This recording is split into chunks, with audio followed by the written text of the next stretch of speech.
Pagkatapos, sinabi ni Jesus sa mga tagasunod niya, "Kaya huwag kayong mag-alala tungkol sa inyong buhay, kung ano ang inyong kakainin o susuotin, dahil kung binigyan kayo ng Diyos ng buhay, siguradong bibigyan din niya kayo ng pagkain at isusuot.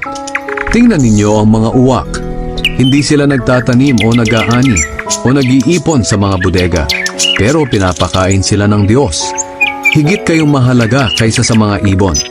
Sino sa inyo ang makapagpapahaba ng kanyang buhay ng kahit kaunti sa pamamagitan ng pag-aalala?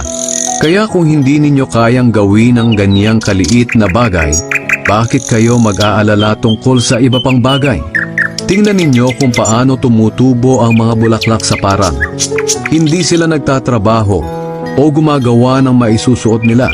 Ngunit sasabihin ko sa inyo, kahit si Solomon ay hindi nakapagsuot ng kasing ganda ng mga bulaklak na iyon sa kabila ng kanyang karangyaan.